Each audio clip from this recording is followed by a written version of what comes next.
Assalamualaikum, welcome back to my YouTube channel. Di videoku kali ini, aku akan menjelaskan sedikit tentang objek IPA dan pengamatannya. Ini adalah materi kelas 7, bab pertama di semester 1. Oke, kita mulai dari pengertian IPA. IPA adalah singkatan dari ilmu pengetahuan alam. Ilmu pengetahuan alam adalah istilah yang digunakan yang merujuk pada rumpun ilmu di mana objeknya adalah benda-benda alam dengan hukum-hukum yang pasti dan umum, berlaku kapanpun dan dimanapun. Di pengertian IPA ini sudah dijelaskan bahwa objek IPA adalah benda-benda yang ada di alam. Misalnya adalah tubuh kita sendiri, di mana kita memiliki organ dengan fungsinya masing-masing.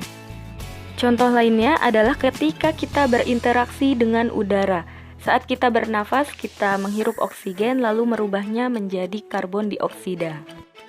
Bahkan saat kita berpindah dari tempat A ke tempat B, misalnya dari ruang tamu ke dapur, itu juga bisa dijadikan objek IPA loh. Jadi sebenarnya semua yang ada di alam ini adalah objek IPA. Selanjutnya kita akan membahas 3 cabang IPA yang biasanya dipelajari pada tingkat SMP. Nanti ada biologi, kimia, dan fisika. Cabang ilmu IPA yang pertama adalah biologi, di mana biologi ini nantinya akan mempelajari tentang makhluk hidup, dari mulai struktur, fungsi pertumbuhan, evolusi, persebaran, dan taksonominya. Cabang ilmu IPA yang kedua adalah kimia. Kimia ini nantinya akan mempelajari tentang susunan, struktur, sifat, dan perubahan materi atau zat. Yang ketiga adalah cabang ilmu fisika yang akan mempelajari tentang gerak dan perilaku dalam lingkup ruang dan waktu. Nanti mungkin akan bersamaan dengan konsep yang akan dikaitkan dengan energi dan gaya. Selanjutnya kita akan bahas beberapa pengertian yang akan berkaitan dengan pengamatan. Yang pertama adalah pengukuran. Pengukuran diartikan sebagai kegiatan membandingkan suatu besaran yang diukur dengan alat ukur yang dipakai sebagai satuan. Misalnya saat kita mengukur tinggi badan teman, atau kita mengukur panjang meja dengan jengkal, itu juga termasuk pengukuran ya. Yang kedua adalah besaran. Besaran dapat diartikan sesuatu yang dapat diukur.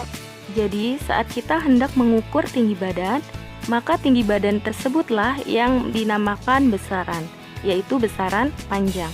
Begitupun dengan panjang meja. Panjang meja juga merupakan besaran panjang. Kemudian yang ketiga adalah satuan. Satuan dapat diartikan sesuatu yang digunakan sebagai pembanding dalam pengukuran. Nah, untuk satuan ini mungkin kebanyakan dari kelas 7 sudah familiar. Misalnya seperti sentimeter, meter, kilogram, gram, dan lain-lain. Kita lanjut ke besaran dan satuan pokok. Besaran pokok adalah besaran yang satuannya telah ditetapkan terlebih dahulu atau berdasarkan kesepakatan para fisikawan terdahulu. Perhatikan tabel berikut ini. Untuk besaran panjang, satuannya meter, besaran massa, satuannya kilogram, besaran waktu, satuannya second atau detik, besaran kuat arus listrik, satuannya ampere, besaran suhu, satuannya Kelvin, besaran intensitas cahaya, satuannya kandela, besaran jumlah zat, satuannya mol. Selanjutnya adalah besaran turunan. Besaran turunan adalah besaran yang satuannya diturunkan dari besaran-besaran pokok penyusunnya. Agar lebih memahami, silakan perhatikan tabel berikut. Jika sempat, besaran dan satuan turunan akan dijelaskan pada video terpisah ya. Oke, kita lanjut dulu ke pembahasan berikutnya, yaitu mengenai satuan.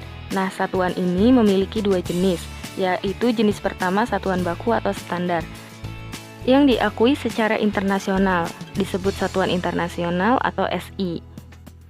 Contohnya adalah meter, second, ampere, newton, watt, dan lain-lain. Yang kedua adalah satuan tidak baku, di mana satuan ini bukan termasuk standar karena hasil pengukuran dari masing-masing orang mungkin berbeda-beda. Kita ambil contoh satuan jengkal. Satuan jengkal ini tidak bisa dikatakan standar karena jengkal setiap orang mungkin berbeda-beda ukurannya. Selanjutnya adalah pembahasan tentang alat ukur. Dalam pembahasan ini, kita akan sedikit bermain tebak-tebakan ya. Caranya mudah sekali. Nanti akan dimunculkan beberapa gambar dari alat ukur. Kemudian, kalian pause dulu videonya untuk memikirkan nama dari alat ukur tersebut. Lalu, play lagi videonya untuk menyamakan apakah jawaban kalian betul atau tidak. Setuju? Lalu tuliskan berapa jawaban benar kalian di kolom komentar. Diisi dengan jujur ya. Oke, langsung aja kita mulai. Dimulai dari yang pertama adalah alat ukur panjang. Harusnya benda ini bisa ketebak dengan mudah ya, karena hampir semua orang pernah menggunakan benda ini. Benda yang satu ini biasanya untuk mengukur diameter koin atau diameter lubang baut, atau juga bisa mengukur kedalaman. Bentuknya memang agak unik, tapi jangan salah, benda ini akurat dalam mengukur ketebalan suatu benda.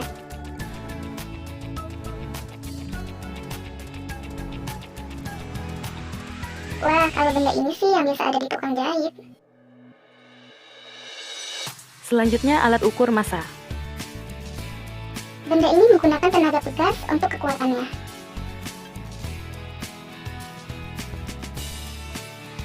Wah, kalau benda ini sih mungkin semua juga udah pada tahu ya.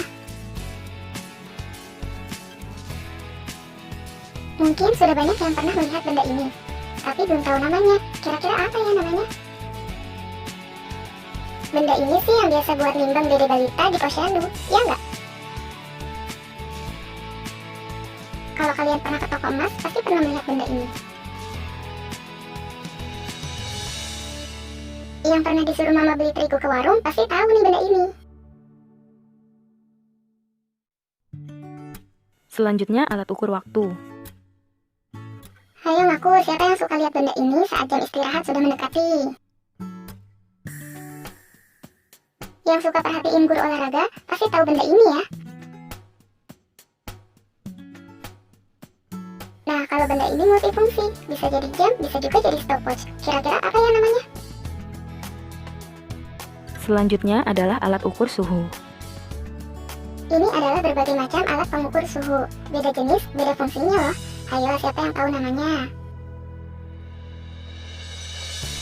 Selanjutnya adalah alat ukur kuat arus listrik. Nama benda ini diambil dari satuan kuat arus listrik. Tinggal ditambah meter di belakangnya. Kira-kira apa namanya? Cukup sampai di sini dulu video kali ini. Terima kasih sudah menonton. Sampai jumpa lagi di video selanjutnya. Wassalamualaikum warahmatullahi wabarakatuh.